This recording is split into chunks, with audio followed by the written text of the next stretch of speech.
former First Lady Melania Trump said that she was in New York during former President Trump's second assassination attempt, but as soon as she heard, she rushed right into the kitchen to get a snack. While speaking on Friday at former President Trump's rally in Michigan, former presidential candidate Robert F. Kennedy Jr. paused his speech, pulled his phone from his pocket, and said, "Sorry, my doctor is calling," and ended the call. In the same interview, Melania Trump also said that former President Trump would have liked to have had more kids after having their son Barron. Well, don't feel bad. There's a very good chance he did. Did you see the moment Seth Meyers destroyed Trump with that Melania joke? Even Fox News had to cut away because it was too brutal to air. Trump was so mad he threw his hamburger at the wall. I've watched every late-night host roast Trump.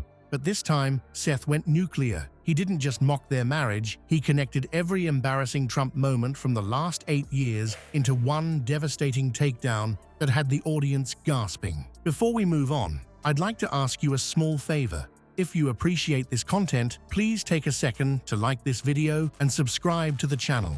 Over 98% of you watch the videos without subscribing. It costs you nothing, but it makes a huge difference to us. So, did you click the subscribe button? Great! Thank you so much. Now back to the video. When it comes to comedy, Seth Meyers knows exactly how to hit Trump where it hurts, by exposing the weirdness of his marriage for all to see. Meyers didn't just throw a few jokes at the wall during his latest monologue. Thanks to newly developed technology, we here at Late Night now have, this is very exciting, we now have the ability to record the tiny voice that is inside Donald Trump's head. These people taking pictures are gonna crack their iPhone screens with how angry she looks all the time.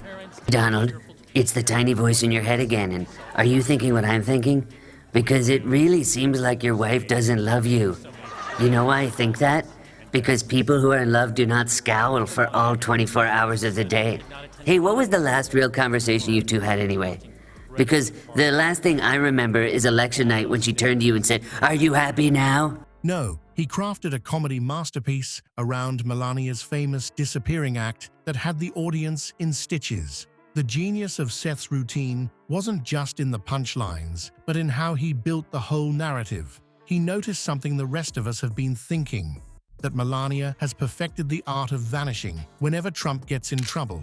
As Seth put it, the only thing more consistent than Trump's legal troubles is Melania pulling a "Where's Waldo" whenever things heat up. The audience didn't just laugh, they howled because everyone knows it's painfully true. What made this callback technique so effective was how Seth kept returning to it throughout his monologue. Every time Trump faced a scandal, boom, Seth would point out Melania's convenient absence. Barack and I were raised with so many of the same values. Like, you work hard for what you want in life. That your word is your bond, that you do what you say you're gonna do. That you treat people with dignity and respect.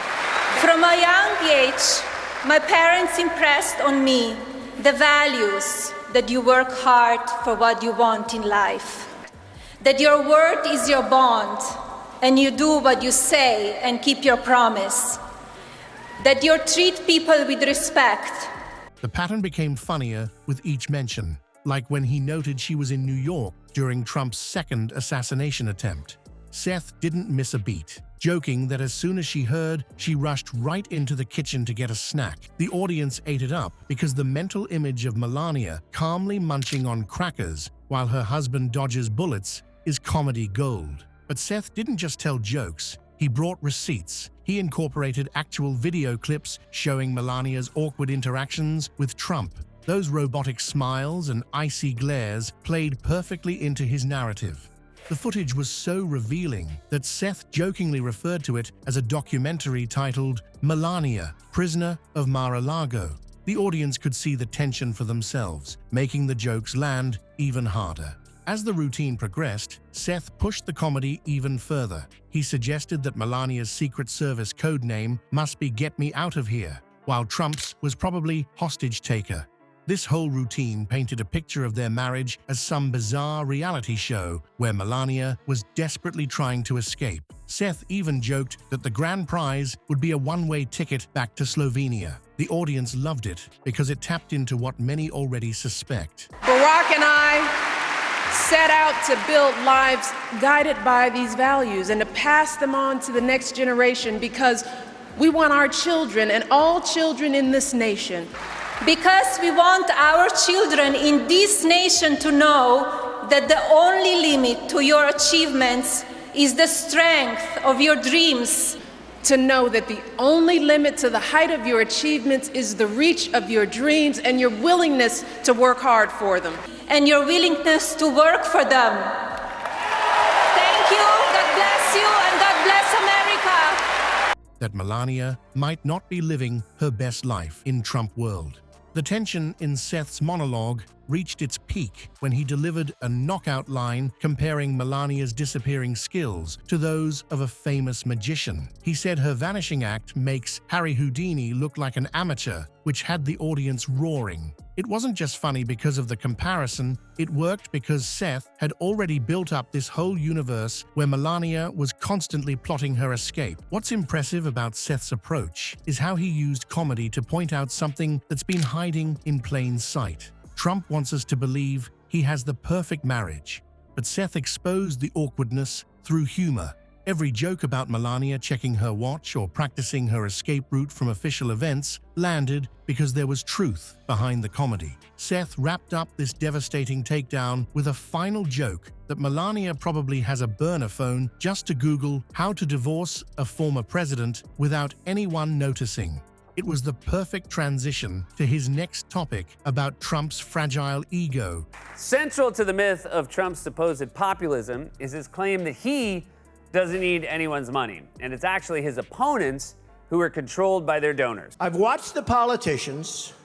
I've dealt with them all my life. They're controlled fully by the lobbyists, by the donors, and by the special interests, fully. I'm one of the few politicians that I don't want your money, I don't want anything, I just want that vote. You gotta get out of the vote. I don't want your money. Suggesting that nothing would hurt Trump more than being publicly dumped. What makes Seth Meyers' Trump roast so effective isn't just the jokes, it's the way he performs what critics call cultural therapy for his audience. His comedy works like medicine for folks tired of Trump's ego and endless scandals. Every punchline feels like Seth is saying exactly what millions of Americans are thinking, but can't express as perfectly. Social media has been blowing up with people calling Seth's routine cathartic, a fancy word for feeling better after letting it all out. His surgical precision in dissecting Trump's behavior connects with viewers on a deeper level than just making them laugh. And you know what the cherry on top is? Trump absolutely hates being the butt of the joke. He typically responds with angry social media posts whenever late-night hosts mock him. Nothing hurts his fragile ego more than being laughed at, especially when the comedian has touched a nerve of truth.